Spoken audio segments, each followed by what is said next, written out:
வணக்கம் நண்பர்களே, இன்று நாம் பார்க்கக்கூடிய தலைப்பு கேதுவுடன் இணைந்த கிரகம் யோகம் தருமா. ஏன்னா கேது அப்படிங்கிறவர் ஆசை இல்லாதவர், துறவரத்தை விரும்புகிறவர், எதுலேயுமே அமைதியாக ஒதுங்கி போகிறவர், பிரச்சனைகள் வேண்டாம் ஆசையும் வேண்டாங்கிற மனநிலையை உடையவர் அப்படிங்கிற ஒரு அமைப்பு இருக்குது. ஆனால் அப்படிப்பட்ட கேது நம் ஜாதகத்தில் எந்த கிரகத்தோடு இணைந்திருந்தால் நமக்கு யோகம் தரக்கூடியவராக மாறுவார். கோடிகளில் லட்சங்களில் சம்பாதிச்சு ஒரு பெரிய அளவில் பொருளாதார ரீதியாக உயர்ந்த நிலைக்கு வரக்கூடிய அமைப்பு யோகமும் இந்த கேது கொடுப்பாரா, அப்போ யாருக்கு அதை கொடுப்பாரு அப்படிங்கிறத இன்றைக்கி நம்ம பார்க்கலாம். பொதுவாக 12 லக்னங்கள் உங்களுக்கு நல்லா தெரிஞ்சது தான். அதில் ரிஷபம் மற்றும் கும்ப லக்னக்காரர்களுக்கு குருவோடு கேது இணைவது சிறப்பு. மிதுனம் மற்றும் மகர லக்னக்காரர்களுக்கு செவ்வாயோடு கேது இணைவது சிறப்பு. கடகம் மற்றும் தனுசு லக்னக்காரர்களுக்கு சுக்கிரனோடு கேது இணைவு சிறப்பு. சிம்மம் மற்றும் விருச்சிக லக்னக்காரர்களுக்கு புதனோடு கேது இணைவு சிறப்பு. அடுத்ததாக பார்த்தோம் என்றால் கன்னி லக்னக்காரர்களுக்கு சந்திரனோடு கேது இணைவு சிறப்பு தரும். மற்றும் துலா லக்னக்காரர்களுக்கு சூரியன் கேது இணைவு.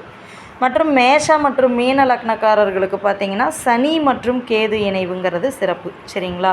ஸோ இந்த சிறப்பு அப்படிங்கிற வார்த்தைக்கு என்ன அர்த்தம் அப்படின்னா, இந்த நான் மேற்சொன்ன லக்னத்திற்கு இந்த குறிப்பிட்ட இணைவு இருந்து குறிப்பிட்ட தசைகள், சனி தசையோ கேது தசையோ அல்லது சனி தசையில் கேது புத்தி, குரு தசையில் கேது புத்தி, கேது தசையில் குரு புத்தி, இது மாதிரி அது தொடர்புடைய தசா புத்திகள் நடப்பில் வந்துச்சு அப்படின்னா கண்டிப்பாக சம்மந்தப்பட்ட நபர் பொருளாதார ரீதியாக எதிர்பாராத வகையில் திடீர் அதிர்ஷ்டத்தை பெறுவார். பெரிய அளவில் பொருளாதார ரீதியாக வளர்ச்சி அடைந்து பெயர் புகழோடு வாழக்கூடிய பராக்கிரமத்தை பெறுவார் அப்படிங்கிறதுல சிறிதும் ஐயமில்லைங்க. ஆக கேது ஒரு கிரகத்தோடு சேர்ந்தாலே அது கெட்டு போயிடும் அப்படிங்கிறது மறுப்புக்குரியது. அவரவர் லக்னத்தை பொறுத்து கேது நான் மேற்சொன்ன இணைவினை அந்த சம்பந்தப்பட்ட லக்னக்காரருக்கு பெற்றிருந்தார் என்றால் சம்பந்தப்பட்ட தசாபுத்திகள் வரும் பொழுது பெரிய அளவில் வாழ்வில் வளர்ச்சியை பெறக்கூடிய நபராக அந்த நபர் இருப்பார். கேதுவை போல கொடுப்பாரும் இல்லை, கேதுவை போல கெடுப்பாரும் இல்லை என்ற பழமொழியும் உண்டு. சரிங்களா? ஸோ கண்டிப்பாக கேதுவினுடைய இணைவு என்பது நமக்கு சாதகமாக ஜாதகத்தில் உள்ள பொழுது அது பாசிட்டிவாக வேலை செய்யும். ஸோ இவ்வளவுதாங்க. நன்றி நண்பர்களே.